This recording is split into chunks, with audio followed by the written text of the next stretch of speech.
Certains liens affectifs ont une particularité troublante. Ils donnent l'impression d'être très puissants, presque impossibles à rompre, même lorsque l'on sent au fond de soi que quelque chose ne fonctionne pas vraiment.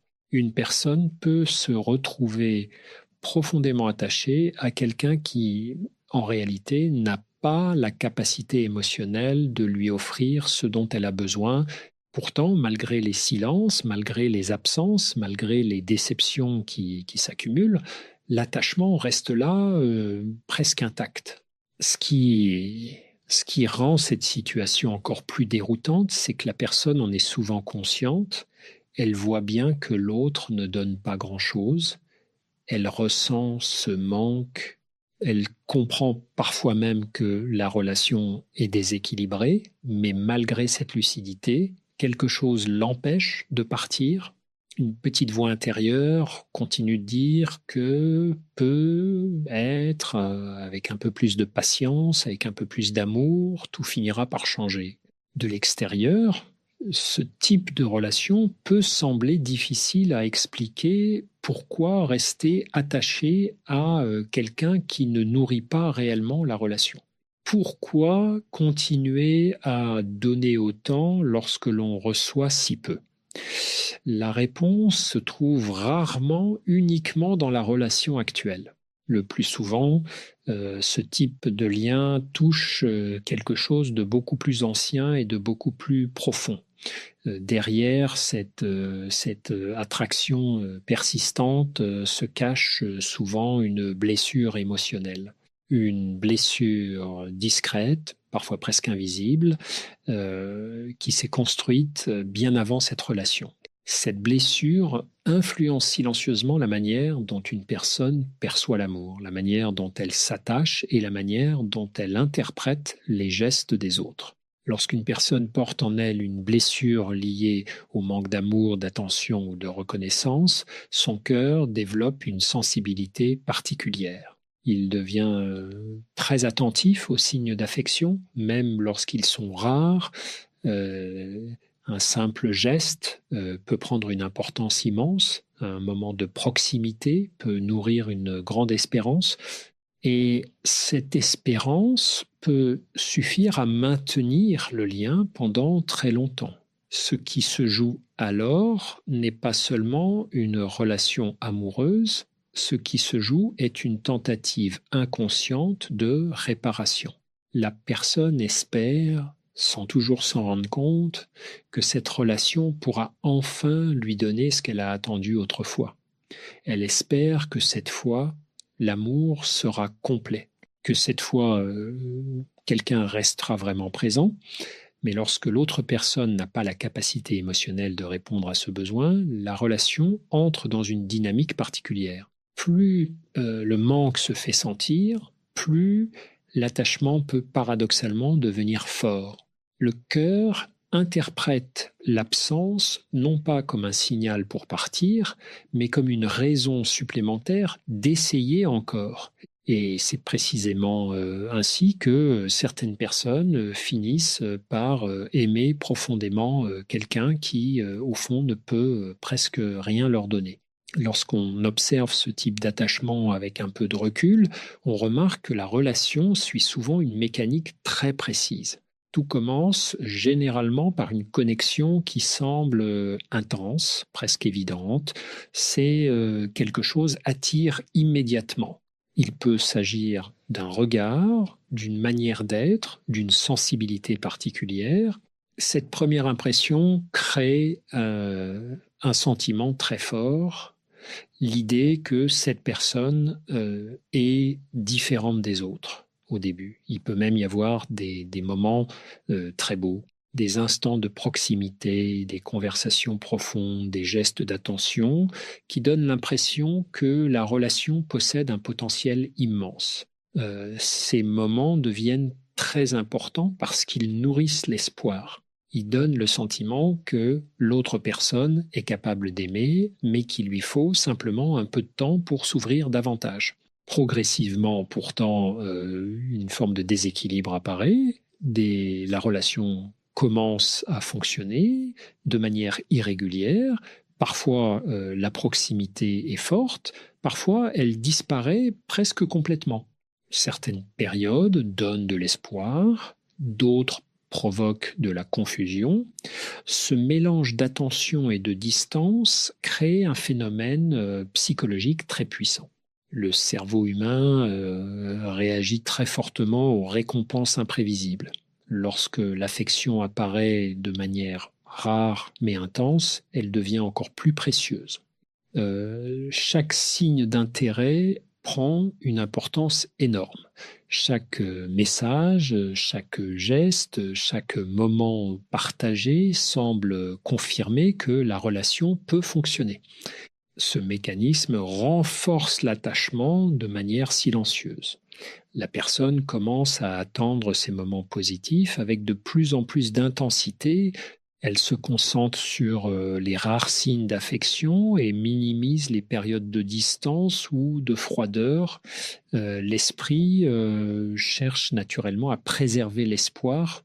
Dans ce contexte, l'amour peut progressivement se transformer en attente. Une attente parfois très longue, nourrie par l'idée que l'autre personne finira par changer. Il devient alors difficile de voir la relation telle qu'elle est réellement. La mémoire sélectionne les moments lumineux et oublie ou atténue les moments de manque. Cette dynamique peut durer des mois, parfois des années, et la personne continue d'investir dans la relation parce qu'elle croit profondément au potentiel de l'autre. Elle pense souvent que si elle aime suffisamment, si elle est suffisamment patiente, si elle comprend mieux les blessures de l'autre, alors la relation pourra enfin devenir équilibrée. Mais une relation ne peut pas se construire uniquement sur l'espoir. L'amour a besoin de réciprocité pour se développer sainement. Il a besoin de présence, de constance, de disponibilité émotionnelle. Lorsque ces éléments sont absents, l'attachement finit par se nourrir davantage du manque que de la relation elle-même. Et c'est là que la blessure intérieure joue un rôle essentiel. Parce que cette blessure rend le manque familier. Elle donne l'impression étrange que cet amour difficile, cet amour incertain, ressemble à quelque chose que l'on connaît déjà depuis longtemps. Ce sentiment de familiarité joue un rôle beaucoup plus important qu'on ne l'imagine. Lorsqu'une relation reproduit une émotion que l'on a déjà connue dans le passé, même si cette émotion était douloureuse, elle peut paradoxalement sembler rassurante. Le cerveau humain est profondément attaché à ce qui lui est familier. Il préfère souvent un schéma connu, même inconfortable, à une situation nouvelle et incertaine. C'est pour cette raison que certaines personnes se retrouvent plusieurs fois dans des relations similaires. Les visages changent, les contextes changent, mais la dynamique reste étrangement la même. Au début, la relation semble pleine de promesses, puis progressivement apparaît cette sensation de courir après l'attention de l'autre, de devoir attendre, espérer, patienter. Ce phénomène est souvent lié à ce que les psychologues appellent les schémas affectifs précoces durant l'enfance. Chacun développe une manière particulière de comprendre l'amour. Ces expériences construisent des repères émotionnels très puissants. Si l'affection a été constante, stable et sécurisante, l'adulte aura tendance à rechercher naturellement des relations équilibrées. Mais lorsque l'amour a été incertain, imprévisible ou conditionnel, l'esprit peut apprendre une autre logique. Il peut intégrer l'idée que l'amour demande des efforts, qu'il faut le mériter, qu'il faut parfois attendre longtemps avant de recevoir de l'attention. Ce modèle devient ensuite une sorte de carte invisible qui guide les relations futures. Dans ce contexte, rencontrer quelqu'un de distant peut activer un mécanisme très profond. Au lieu de percevoir immédiatement cette distance comme un signe d'incompatibilité, la personne peut ressentir une forme de défi émotionnel et Inconsciemment, elle se dit, si j'arrive à être aimé par cette personne, alors cela prouvera enfin ma valeur. Et cette quête devient alors très puissante. Chaque petit signe d'affection de la part de l'autre est vécu comme une validation, comme une confirmation que l'effort commence à porter ses fruits. Et même lorsque ces signes restent rares, ils suffisent souvent à maintenir l'espoir. Le problème est que cette dynamique peut progressivement épuiser l'énergie émotionnelle. La personne donne beaucoup, écoute beaucoup, comprend beaucoup, elle essaye d'être patiente, présente, compréhensive, mais malgré tous ces efforts, la relation ne devient jamais vraiment stable. Au fond, c'est pas parce que l'amour n'est pas sincère. C'est simplement parce que l'autre personne n'a pas la capacité émotionnelle de répondre à ce besoin. Certaines personnes ne savent pas aimer de manière constante, non pas par mauvaise intention, mais parce qu'elles portent elles-mêmes leurs propres limites, leurs propres peurs, leurs propres blessures. Et lorsque deux histoires émotionnelles se rencontrent, celle d'une personne qui cherche à recevoir enfin l'amour qui lui a manqué, et celle d'une personne qui ne sait pas vraiment donner cet amour, une relation intense peut naître, mais elle risque aussi de devenir profondément déséquilibrée. Avec le temps, cette relation commence souvent à produire un effet intérieur très particulier. D'un côté, la personne ressent un attachement sincère. Elle pense souvent à l'autre, elle espère le voir, elle imagine ce que la relation pourrait devenir si tout se passait enfin comme elle le souhaite. Mais de l'autre côté, apparaît progressivement une fatigue émotionnelle, une sensation de donner beaucoup sans ressentir la même présence en retour. Et cette fatigue n'est pas toujours visible au début. Elle se construit lentement, presque silencieusement. La personne continue de faire des efforts parce qu'elle croit que la relation mérite d'être protégée. Elle interprète souvent les silences ou la distance comme des périodes difficiles pour l'autre, comme des moments où il faut simplement être patient. Le problème, c'est que l'esprit humain possède une grande capacité à justifier ce qui lui fait mal. Lorsqu'un lien affectif est fort, il devient facile de trouver des explications pour préserver la relation. On peut se dire que l'autre traverse une période compliquée, qu'il a peur de s'engager, qu'il n'a peut-être jamais appris à exprimer ses émotions. Ces interprétations ne sont pas forcément fausses. Beaucoup de personnes ont effectivement des difficultés à exprimer leurs sentiments ou à construire des relations stables. Mais ce qui devient dangereux, c'est lorsque cette compréhension transforme la personne en quelqu'un qui attend indéfiniment. Attendre peut sembler noble au début, cela peut même donner l'impression d'aimer profondément, mais lorsque l'attente devient permanente, elle finit par créer une forme de déséquilibre intérieur. La personne commence à adapter son comportement pour préserver la relation. Elle devient plus prudente, plus attentive, parfois même plus silencieuse pour éviter de déranger l'autre. Peu à peu, son monde émotionnel commence à tourner autour de cette relation. L'attention se concentre sur les messages, les réponses, les moments où l'autre semble disponible. Chaque geste devient un indice. Chaque silence devient une question. Cette hyperattention fatigue énormément l'esprit parce que l'amour cesse d'être un espace de sécurité pour devenir un espace d'incertitude. Au lieu de se sentir apaisé par la relation, la personne se retrouve souvent en train d'analyser, d'interpréter, de deviner ce que l'autre ressent réellement. Ce phénomène peut créer une confusion profonde. Certaines journées donnent l'impression que la relation avance, d'autres donnent le sentiment que tout recule. Ce mouvement irrégulier entretient l'espoir tout en maintenant l'insécurité. Et plus la personne s'investit émotionnellement, plus il devient difficile de s'arrêter. Parce qu'abandonner la relation donnerait l'impression que tous les efforts, toutes les attentes et toutes les émotions investies n'ont mené nulle part. C'est précisément à ce moment que la blessure intérieure se révèle le plus clairement. Elle murmure que partir signifierait perdre une chance précieuse. Elle suggère que peut-être, si l'on attend encore un peu, l'autre finira par comprendre, par changer, par offrir enfin ce qui a tant manqué. Et c'est ainsi que certaines relations continuent, même lorsqu'elles ne nourrissent plus réellement le cœur.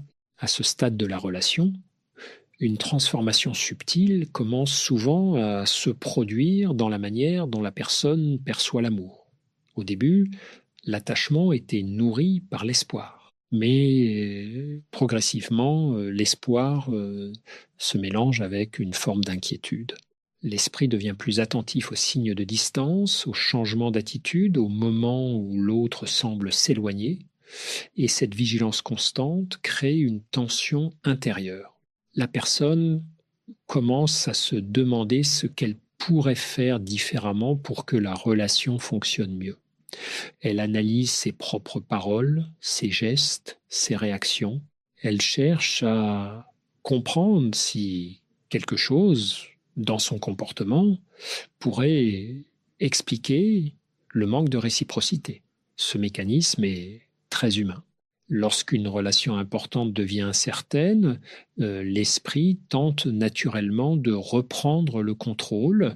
Il cherche des solutions, des stratégies, des ajustements. Mais dans ce type de dynamique, ce processus peut conduire à une forme de responsabilisation excessive. La personne finit parfois par croire que si la relation ne fonctionne pas, c'est peut-être parce que elle n'aime pas assez bien, pas assez calmement, pas assez patiemment. Elle essaie donc d'être encore plus compréhensive, encore plus présente, encore plus disponible, mais ce mouvement crée un paradoxe. Plus elle tente de s'adapter pour préserver la relation, plus elle s'éloigne de ses propres besoins. Ses attentes deviennent silencieuses, ses limites deviennent floues, ses émotions commencent à se retenir plutôt qu'à s'exprimer. Le cœur espère toujours recevoir davantage, mais il apprend progressivement à demander moins. Et cette adaptation peut durer longtemps parce qu'elle est souvent accompagnée d'une conviction très forte, celle que l'amour véritable demande des sacrifices. Dans certaines histoires, cette croyance a été construite très tôt. Lorsque l'enfant a appris, consciemment ou non, que l'affection dépendait de son comportement, il peut intégrer l'idée que l'amour doit être mérité, que l'on doit faire des efforts pour rester digne d'être aimé plus tard, dans les relations adultes. Cette logique peut réapparaître de manière presque invisible. La personne continue de donner parce qu'elle pense qu'un jour, tout cet investissement sera reconnu. Elle imagine que, à force de patience et de loyauté, l'autre finira par se sentir suffisamment en sécurité pour offrir un amour plus stable. Le problème est que l'amour ne fonctionne pas comme une récompense. Il ne se développe pas parce que quelqu'un attend assez longtemps ou parce qu'il donne assez. L'amour véritable apparaît lorsque deux personnes possèdent toutes les deux la capacité de se rencontrer émotionnellement. Lorsque cette capacité n'est présente que d'un côté, la relation peut continuer à exister, mais elle reste fragile. Elle dépend toujours de l'énergie de celui ou celle qui continue d'espérer. Et c'est précisément à ce moment que certaines personnes commencent à ressentir une question intérieure très profonde. Est-ce vraiment de l'amour ou est-ce la répétition d'une ancienne blessure? Lorsque cette question commence à apparaître, quelque chose change déjà dans la conscience. Pendant longtemps, l'attention était tournée vers l'autre personne, ses réactions, ses silences, ses hésitations. Mais à partir de ce moment, le regard commence lentement à revenir vers l'intérieur. La personne commence à observer la relation avec un peu plus de distance. Elle remarque certains détails qu'elle ne voyait pas auparavant. Par exemple, elle réalise que la relation fonctionne presque toujours selon le même rythme. Des moments d'espoir apparaissent, puis disparaissent. Des périodes de proximité sont suivies de longues distances émotionnelles et ce cycle se répète encore et encore. Ce type de prise de conscience peut être déroutant parce qu'elle ne remet pas seulement en question la relation, elle touche aussi l'image que la personne avait de l'amour. Si l'on découvre que l'on est resté longtemps dans une relation qui ne nourrissait pas réellement le cœur, une autre question apparaît immédiatement. Pourquoi suis-je resté si longtemps? Beaucoup de personnes se jugent sévèrement à ce moment-là. Elles pensent qu'elles ont été naïves, qu'elles ont perdu du temps ou qu'elles auraient dû partir plus tôt.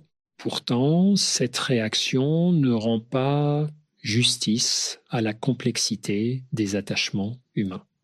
L'attachement ne se construit pas uniquement avec la logique. Il se construit avec des émotions, des souvenirs, des espoirs, parfois même avec des peurs très anciennes. Lorsqu'un lien touche une blessure intérieure, il devient extrêmement puissant. Partir ne signifie pas seulement quitter une relation, cela peut donner l'impression d'abandonner une promesse intérieure, celle d'être enfin aimé comme on l'espérait. C'est pour cette raison que certaines personnes restent longtemps dans des relations déséquilibrées. Non pas parce qu'elles manquent de force, mais parce que leur cœur continue d'espérer une réparation émotionnelle. Elles espèrent que la relation finira par guérir quelque chose de profond. Mais avec le temps, une autre compréhension peut apparaître, une compréhension plus douce, mais aussi plus lucide. La personne commence à percevoir que l'autre ne possède peu, être tout simplement pas la capacité de donner ce qui est attendu, non pas par manque de valeur, mais par manque de disponibilité émotionnelle. Certaines personnes vivent avec des défenses très fortes. Elles ont appris à se protéger en gardant une certaine distance. Elles peuvent apprécier la présence de quelqu'un sans pour autant être capables de construire une relation réellement nourrissante. Faut comprendre cela ne signifie pas juger l'autre. Cela signifie reconnaître une réalité émotionnelle, reconnaître que l'amour ne peut pas se construire uniquement à partir de l'espoir d'un changement. Et c'est souvent à ce moment précis qu'une transformation intérieure devient possible. La personne commence à comprendre que la véritable question n'est plus seulement « pourquoi l'autre ne me donne-t-il pas ce dont j'ai besoin ?» La question devient progressivement différente. Pourquoi ai-je accepté si longtemps de rester dans un amour qui ne me nourrissait pas? Poser cette question demande beaucoup de courage intérieur parce qu'à ce moment-là, l'attention ne se dirige plus vers les limites de l'autre personne, mais vers sa propre histoire émotionnelle. Et cette exploration peut révéler quelque chose d'important. La manière dont on a appris à aimer influence profondément les relations que l'on construit plus tard. Certaines personnes ont grandi dans des environnements où l'amour était stable, prévisible, rassurant. Dans ces situations, l'enfant apprend naturellement que l'affection est quelque chose de fiable. Il n'a pas besoin de la chercher constamment. Il sait presque instinctivement qu'il peut compter sur la présence de l'autre. Mais dans d'autres histoires, l'amour a parfois été plus incertain. L'attention pouvait, présente à certains moments, puis disparaître à d'autres. L'enfant pouvait ressentir qu'il devait se montrer particulièrement sage, particulièrement